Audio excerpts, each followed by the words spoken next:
Donc je vais vous proposer de commencer ce petit atelier. Donc bonjour à toutes et à tous. Bienvenue à cette petite présentation.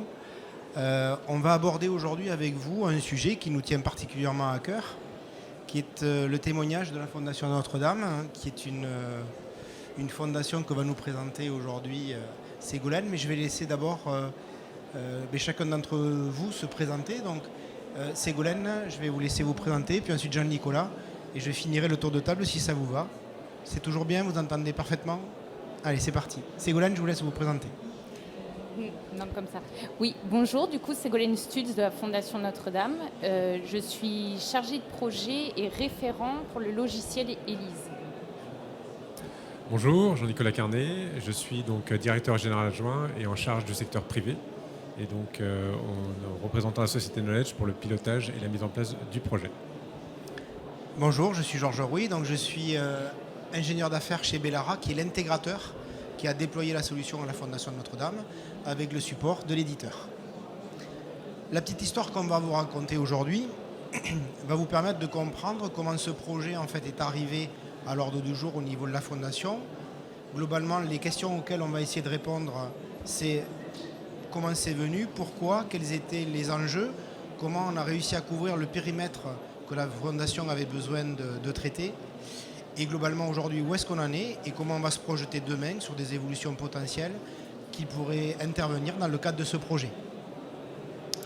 Tout d'abord, Ségolène, pouvez-vous nous présenter rapidement la Fondation en quelques chiffres et ce qu'elle fait? Alors, la Fondation Notre-Dame a été créée en 1992 et est reconnue d'utilité publique depuis cette date-là. Elle est un acteur en fait assez important sur le territoire français de la solidarité. Donc, grâce à son programme Entraide et Éducation, en fait, qui est un peu l'origine de la Fondation Notre-Dame, elle encourage, développe et soutient des projets de solidarité, d'éducation et de culture qui présentent des associations. Elle accompagne donc ces associations dans la structuration du projet et dans son développement et sa mise en place, en accordant un financement adapté à leurs besoins. En 2008, elle obtient le statut de fondation abritante, c'est-à-dire qu'elle a la capacité juridique d'abriter des fondations sous son égide. On parle de fondations privées pour les fonds individualisés qui sont créés par des personnes morales ou bien des personnes physiques, et de fondations collectrices pour les fondations en fait, qui font appel à la générosité du public et qui collectent donc de l'argent pour le redistribuer sous forme de subventions à divers projets. Donc, je vais vous donner quelques chiffres clés qui caractérisent la Fondation Notre-Dame. 30 bénévoles et salariés, plus de 500 projets soutenus en 2021 dans 17 pays différents, à hauteur de 22 millions d'euros, grâce à 100 000 donateurs. Et elle compte aujourd'hui 60 fondations et fonds sous son égide. Parfait. Est-ce que vous pouvez nous en dire un petit peu plus sur le besoin à l'origine qui avait été détecté et quelque part le contexte dans lequel vous étiez, puisque certains d'entre nous ont en tête certaines images, mais c'est peut-être pas forcément ce qu'il faut retenir de tout ce projet-là. Comment sont arrivés les besoins, comment ils ont été exprimés, s'il vous plaît? Alors, à l'origine, avant Élise, on travaillait sur papier, donc là, je vous ai apporté 5 dossiers. Vous multipliez par 100 et vous avez la quantité de dossiers instruits en une année. Donc, c'est assez colossal et c'était devenu intenable. Donc, forcément, ces dossiers papier engendraient une très très forte circulation du papier en interne, mais aussi des mails. Et face à la hausse en fait, des fondations accueillies, mais aussi du nombre de projets soutenus, la Fondation Notre-Dame a décidé de développer un outil de gestion de projet. Très bien. Donc cet outil de gestion de projet, comment il a été détecté? Est-ce que vous êtes appuyé sur des gens qui vous ont aidé pour rédiger un cahier des charges? Comment ça s'est passé? Et puis globalement, quelles ont été peut-être les dates clés que l'on va peut-être aborder juste après? Alors, avant de faire appel à une personne extérieure, déjà, il y a 4 besoins principaux qui ont été identifiés. C'était de centraliser tous les documents relatifs à une association et à un projet dans le même outil. Parce qu'il faut savoir que pour un projet, en fait, on demande énormément de documents aux associations, tels que les statuts, la déclaration au journal officiel ou en préfecture, les comptes, les rapports d'activité, une présentation du projet, un budget. Donc je vous laisse imaginer, voilà. C'est assez colossal. Donc on voulait vraiment centraliser tout dans le même outil. Ensuite, l'objectif, c'était aussi d'accéder assez facilement et à distance aux archives parce que à l'origine, on stockait donc tous ces dossiers papier après un certain temps en région. Donc pas accessible facilement si les CAC nous les demandaient. On a également besoin de reporting et de statistiques sur les données des dossiers parce que chaque année, on édite un bilan de la fondation qu'on transmet aux donateurs pour témoigner de la bonne utilisation des fonds. Et enfin, on souhaitait faciliter et fluidifier la procédure de dépôt de demande de subvention pour les associations parce que avant Élise, en fait, elle nous envoyait soit par courrier le dossier avec toutes les pièces ou bien par mail. Donc pour elle, c'était très chronophage. Parfait. Jean-Nicolas, est-ce que tu peux nous montrer le slide juste d'après, s'il te plaît, pour avoir un petit peu la courbe de temps qui s'est écoulée entre le 15 avril 2019, qui est une date que tout le monde a un petit peu peut-être en tête, et aujourd'hui, mais déjà arrivé jusqu'à mars 2020 avec un projet qui, globalement, est arrivé à point nommé juste avant une deuxième crise qui, cette fois-ci, a été sanitaire, qui s'est appelée la Covid-19. Donc, on a eu 2 événements marquants qui nous ont confortés dans l'idée de rédiger un cahier des charges et de faire appel à un consultant extérieur pour nous aider à identifier les outils qui seraient nécessaires.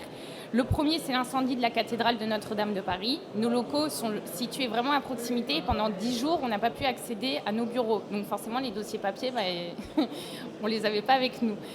Et ensuite, il y a eu 1 an après quasiment la pandémie, le premier confinement qu'on a tous subi. Et forcément, le problème s'est reposé, c'est de ne pas avoir accès en fait à distance, facilement à nos dossiers. Bon, il s'avère qu'on est assez organisé, donc on numérisait beaucoup de choses, mais ça nous a vraiment montré que la digitalisation était un enjeu majeur pour notre développement. Parfait, merci. Dans les enjeux du projet aujourd'hui, et après cette partie chronologique qui, comme vous pourrez le constater, est très intéressante, puisque entre avril 2019, où le projet a été détecté, un cahier des charges a été rédigé, une réponse a été apportée, un choix a été fait et la solution a été intégrée, on a globalement eu 6 mois de développement de projet pour que les utilisateurs et les utilisatrices de la Fondation Notre-Dame puissent utiliser un outil qui est arrivé à propos au moment où ils ont pu se rendre non plus au bureau, mais pas pour les mêmes raisons, et donc de ce fait-là, utiliser une digitalisation totale des processus. Donc ça, c'était déjà un point fondamental dans le déploiement, avoir un déploiement très très court et très efficient. Sur le slide suivant, on va rentrer dans les enjeux du projet que vous pouvez peut-être nous exprimer, Ségolène. Quels sont pour vous les points majeurs qui ont fait que la Fondation Notre-Dame et ses fondations abritées ont choisi la solution Élise, que l'on va représenter un petit peu juste après? Alors, on avait des enjeux internes et externes. En interne, c'était de rationaliser et de centraliser l'ensemble des tâches des différents services dans un seul et même outil. Mais aussi de partager les informations entre services, parce qu'il faut savoir que comme on a 60 fondations abritées, ces fondations peuvent être amenées à soutenir les mêmes associations que le programme Entraide ou bien les mêmes projets, et donc avoir une vision à 360 de l'ensemble des soutiens qui sont accordés, c'était vraiment hyper important pour nous. Ensuite, il faut savoir qu'on pratique beaucoup le sur-mesure, donc on s'adapte énormément aux associations, aux projets qui nous sont présentés. Et pour ça, il nous fallait un outil assez souple. Et enfin, je suppose que c'est le cas absolument partout et dans toute entreprise, les salariés n'ont pas tous le même degré d'affection, on va dire, pour la technologie. Donc il nous fallait aussi un outil en fait adoptable par tout le monde. Parfait. Et en enjeu externe, pardon Georges, il y avait l'aspect qui recoupait un de nos besoins, en fait, de rendre le processus d'octroi de subventions pour les associations plus simple. Maintenant, ils ont un formulaire en ligne, ce qui est quand même plus rapide pour eux, et d'assurer un très bon suivi des dossiers en cours, mais également de tout l'historique concernant une association, et ainsi de renforcer le suivi financier en temps réel. Donc globalement, pour résumer, on passe de ça en papier à rien du tout en dématérialisé. On arrive à avoir un outil collaboratif qui permet en fait d'une façon transverse de gérer la relation avec des donateurs et donc la gestion des fonds. Et l'outil va plus loin qu'une gestion électronique de documents puisque c'est un outil de gestion financière des projets.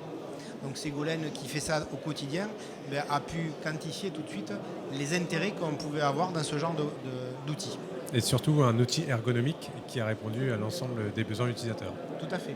Et qui, en plus, par son efficience technique de déploiement, a permis de déployer très rapidement la solution aussi. Si on rentre plus particulièrement dans la gestion des projets dans Élise, aujourd'hui, on va évoquer ça avec Jean-Nicolas à la fois pour les aspects techniques et fonctionnels. 3 choses à retenir. Un projet de ce type-là doit s'appuyer d'une part sur une plateforme qui va permettre d'avoir la souplesse de paramétrage sur mesure de ce type de projet, d'être facilement implémentable et schedulable, et derrière ça, avoir également une architecture technique qui permet toute cette efficience-là. Jean-Nicolas, est-ce que tu peux nous dire 2 mots de la solution Élise Cloud qui est utilisée dans ce cadre de projet? Oui, tout à fait. Donc là, on était vraiment sur un projet totalement cloud avec la solution Élise.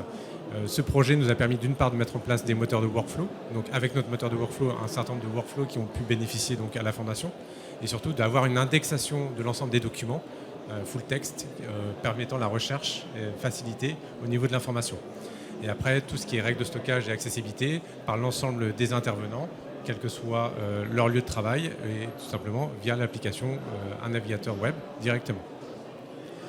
Au niveau sécurisation, pareil, on est vraiment du fait d'être dans le cloud, on est capable, donc on a mis à disposition une application qui est totalement sécurisée et qui permet d'une part d'assurer la confidentialité des données et des informations qui sont stockées dedans.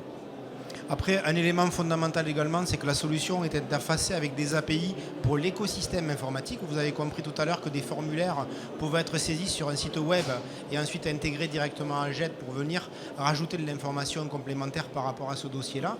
Donc la souplesse de la plateforme permet d'aller jusque-là et dans un mode totalement SaaS hébergé à l'extérieur, puisque c'était une volonté d'avoir une solution, je dirais, au diapason des autres applications de la Fondation qui sont majoritairement totalement SaaS, c'est-à-dire dans le mode cloud. Derrière ça, Ségolène, pouvez-vous nous donner, et Jean-Nicolas, sur le slide suivant, alors voilà, les bénéfices à aujourd'hui que vous pouvez constater au quotidien et nous en dire un petit peu plus sur Élise. Quelle est cette personne qui est venue s'introduire au sein de la Fondation Notre-Dame? Alors, il y a quatre bénéfices qu'on a voulu mettre en avant. Déjà, c'est le gain de temps sur les tâches administratives. Selon le niveau d'utilisation des utilisateurs, ce sont 2 heures à 1 journée par semaine qui sont économisées. Ensuite, Élise répond en fait à une demande du CAC qui a été faite concernant la traçabilité des flux tout au long des processus pour chaque projet. Et enfin, de façon assez indéniable, on a largement diminué notre consommation de papier et on a rationalisé le stockage. Et vraiment, un des points aussi très bénéfiques, c'est la rapidité, comme le mentionnait Georges, de déploiement de l'outil. Alors, est-ce que vous pouvez nous en dire plus sur cette personne invisible dont tout le monde parle à la Fondation? Élise est complètement personnifiée à la Fondation Notre-Dame et est considérée comme un collaborateur à part entière qui fait ses propres erreurs toute seule. Voilà. Donc en fait, ne soyez pas surpris si un jour vous venez à la Fondation Notre-Dame à l'accueil et si vous entendez parler d'Élise, ne cherchez pas une personne physique qui va se présenter à vous, mais c'est bien l'application qui s'est personnifiée en tant que telle. Au niveau donc des évolutions que nous allons vivre dans les prochains mois, dans les prochaines années, nous travaillons déjà sur différents projets avec vous. Quel est pour vous celui qui est le prioritaire et entre guillemets, qu'est-ce que vous avez choisi comme modèle pour le déployer? Je pense qu'il n'y a pas trop de différence pour les nouvelles fondations abritées. Elles vont utiliser les mêmes standards que vous, mais on les a juste personnalisés. Oui, comme je vous le disais précédemment, on a un certain nombre de fondations sous notre égide, notamment des fondations collectrices qui assurent à elles seules l'instruction de leur projet. Et donc l'objectif, en fait, c'est de les rendre autonomes dans la gestion du projet de A à Z et de les faire entrer dans Élise. Mais forcément, ça pose des questions un peu de confidentialité et de sécurité parce que leurs projets à eux ne doivent pas être accessibles par les autres membres de la Fondation Notre-Dame et inversement. Parfait. Derrière tout ça, aujourd'hui, si vous aviez quelque part un combo gagnant ou si vous aviez une petite phrase à nous donner sur quelle a été quelque part l'efficience de ce projet, quelle serait-elle? d'après vous, est-ce que l'outil en tant que tel que vous avez vous permet aujourd'hui d'arriver jusqu'au bout de votre mission? Est-ce qu'il y a des petites choses supplémentaires que vous souhaiteriez avoir et comment vous le définiriez? De toute façon, pour nous, une solution comme Elise, il faut continuer à la faire évoluer dans le temps. On ne peut pas rester telle qu'elle et ne jamais faire avancer les choses. Donc tous les jours, on recueille des pistes de réflexion qui sont soumises par différents salariés. Et l'ambition, finalement, c'est de toujours se challenger pour rendre Elise plus efficace. Et les facteurs clés de succès pour vous, quels seraient-ils? Alors il y en a 3. Le confinement. Parce que c'est moi qui ai fait la reprise de données. Honnêtement, c'était très bien d'être occupée. Ensuite, il y a l'aspect adhésion, parce que comme Elise est transverse à tous les services de la Fondation Notre-Dame, finalement, tous les salariés ont adhéré au projet. Et finalement, en dernier, c'est le fait qu'on avait un chef de projet en interne qui était dédié à la mise en place d'Elise. Donc ça, ne le laissez jamais passer ou ne le laissez passer dans la gestion d'un projet si un jour vous avez amené un projet de cette dimension-là. Un prestataire peut faire un certain nombre de choses. Un éditeur va nous donner le meilleur qu'il peut avoir au niveau de la mariée. Par contre, de votre côté à vous, il faut vraiment que vous ayez quelqu'un de transverse ou qui connaisse bien les activités projets pour pouvoir les mener à bien, parce que c'est vraiment un binôme, voire un trinôme entre l'éditeur, l'intégrateur et le client qui va amener la réussite de votre projet, surtout dans la partie accompagnement au changement que l'on peut avoir systématiquement sur ce genre de projet. En synthèse, qu'est-ce que vous pouvez nous dire, Ségolène, entre la traçabilité, l'auditabilité, l'archivage et la conduite de changement? S'il y avait un de ces 4 principes que vous mettriez en avant, quel serait le premier, d'après vous, le plus important? De mon point de vue, c'est la conduite du changement. Parfait. Merci. On va se permettre, pour clôturer, de vous présenter rapidement les entreprises qui ont participé à ce projet pour que vous puissiez voir un petit peu la dimension. Et puis ensuite, on va rentrer dans une phase de questions-réponses. Donc n'hésitez pas à commencer à y réfléchir. On en a pour 2-3 minutes avec Jean-Nicolas pour terminer les présentations de nos entreprises respectives. Mais ça vous laisse le temps de commencer à imaginer vos quelques questions que vous pourriez nous poser, puisque le propos, c'est bien de vous répondre et de voir comment peut-être on pourrait passer de ça à tout dématérialiser chez vous. Bellara, que je représente, donc, est une société du Sud-Ouest. Mon accent ne peut pas me trahir, ou du moins que dans un second temps. Nous sommes aujourd'hui 54 collaborateurs. On déploie des projets de type gestion électronique de documents et dématérialisation depuis 2006. Et globalement, aujourd'hui, notre propos, c'est d'amener la meilleure solution à la demande ou aux attentes d'un client. Aujourd'hui, vous l'avez compris, d'une demande qui était comment arriver à faire une gestion de projet, on a réussi à identifier le meilleur outil pour donner le meilleur résultat au client. Et c'est ça, quelque part, notre valeur ajoutée. Au-delà de ça, on est une équipe à taille humaine qui partage un certain nombre de valeurs et nous les partageons de la même façon avec l'éditeur. C'est pour ça que nous avons un partenariat qui est effectif depuis 2015 avec Neoledge, mais dont on va parler tout à l'heure parce que ça fait partie aussi des facteurs clés de succès. Jean-Nicolas, je te laisse nous présenter Neoledge. Merci Georges, merci Ségolène pour ce témoignage très instructif. Donc Neoledge, on est leader donc, dans la gestion électronique documentaire. Surtout dans la partie maintenant SaaS, où nous axons vraiment notre démarche. On s'appuie sur un réseau de partenaires comme Bellara, effectivement, sur lequel nous sommes très fiers de participer et de travailler avec, qui nous permet vraiment d'améliorer l'ensemble des projets, se rapprocher des clients en termes de zone géographique, être beaucoup plus proche d'eux, qui nous permet vraiment, donc, en termes de conduite du changement, arriver jusqu'au bout du projet et une satisfaction client qui est au rendez-vous, puisque nous fournissons un produit aussi qui répond à un certain nombre de besoins.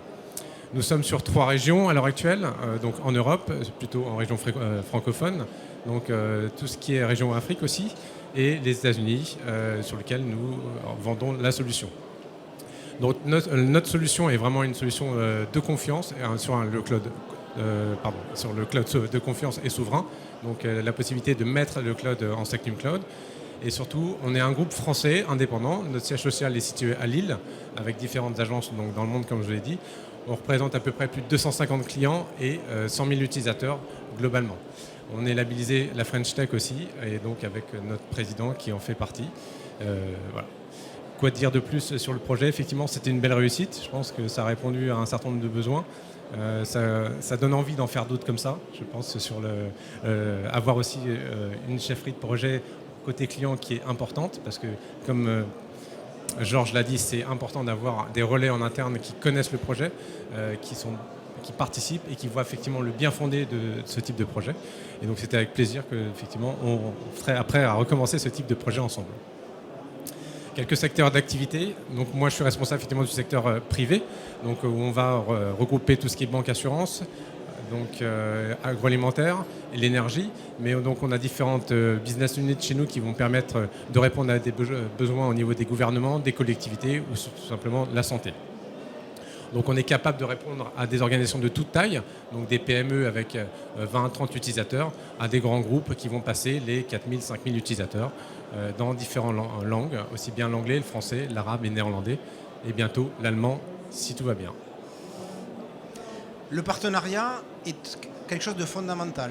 C'est à la fois de la confiance, c'est à la fois du travail qui se lie tous les jours.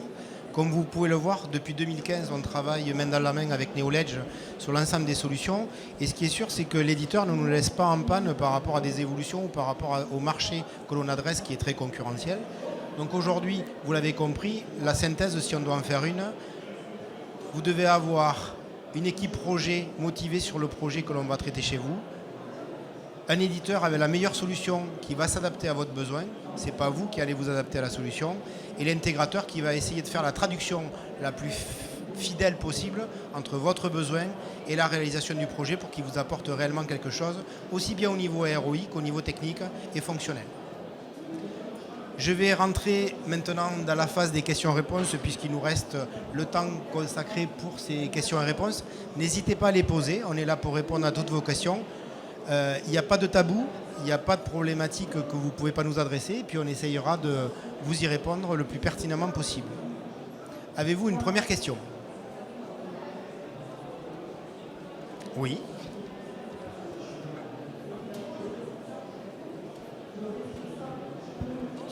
Bonjour et merci pour la présentation. Je me demandais entre le moment du lancement et l'adhésion des équipes, quel a été le laps de temps, à peu près? Quelle a été la durée d'accompagnement par les chefs de projet pour que les équipes adhèrent vraiment au projet et l'utilisent? Dans la génération du projet, comme je l'ai... Alors si tu veux revenir sur la petite courbe jaune qui va nous redonner la partie temporalité, puisque c'est ça votre question, globalement, on a commencé en septembre à travailler réellement sur la mise en paramétrage de la plateforme. On a fait la recette de l'outil avec la reprise de données dont parlait tout à l'heure Ségolène au mois de mars. Ça veut dire que déjà au mois de mars, les personnes étaient formées, elles étaient en adhésion totale avec la solution et elles l'utilisaient. Donc ça veut dire que globalement en 3 mois, entre le moment où on a livré le premier run, les recettes, la reprise de données, la mise en exploitation, l'ensemble de la population des collaborateurs de la Fondation était totalement dans la solution, ce qui à peu près est de l'ordre de 30 collaborateurs qui travaillent aujourd'hui au quotidien dans la solution.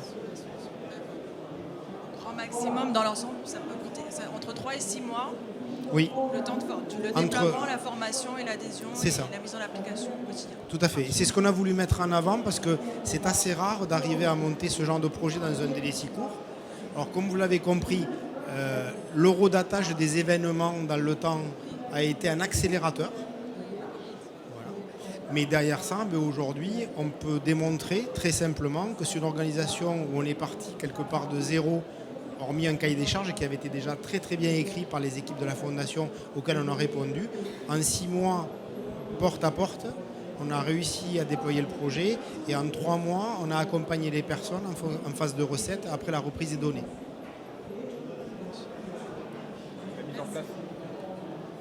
La mise en place était un peu en Big Bang parce qu'en fait c'était un basculement total donc des utilisateurs directement sur l'application. En fait. Il n'y a pas eu vraiment de démarche progressive ou de déploiement progressif. Tout le monde, dès que la reprise de données a été finalisée, en fait, a commencé à travailler sur l'application. Et après l'adhésion, je pense qu'en un mois, l'ensemble de la rotation et des bonnes pratiques étaient trouvées sur l'outil.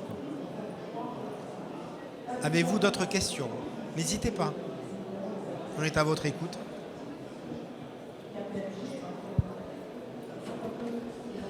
Bonjour, c'est juste au niveau pratique. Vous utilisez uniquement la GED ou aussi la signature électronique pour justement tout ce qui est les contrats, etc. Tout ce qui est les... Alors, pour l'instant, on n'a pas encore mis en place la signature électronique, mais ça fait partie en fait des objectifs de l'année 2023. Exactement. On a effectivement plein de nouveaux modules qui sont arrivés, et donc, dont la signature électronique l'an dernier. Et puis après, on a aussi effectivement des nouveaux modules qui sont arrivés cette année qui vont permettre d'optimiser la saisie d'informations avec de la LAD ou de la RAD au niveau des informations sur lesquelles on va travailler ensemble sur les prochaines années, mois et années.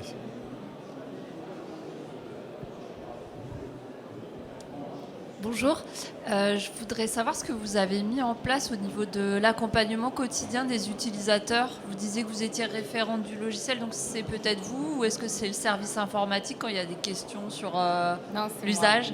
C'est moi et je m'occupe de former les nouveaux arrivants.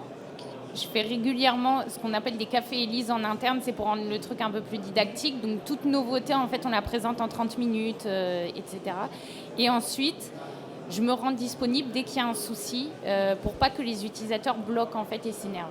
Ok, merci. Un vrai travail au quotidien.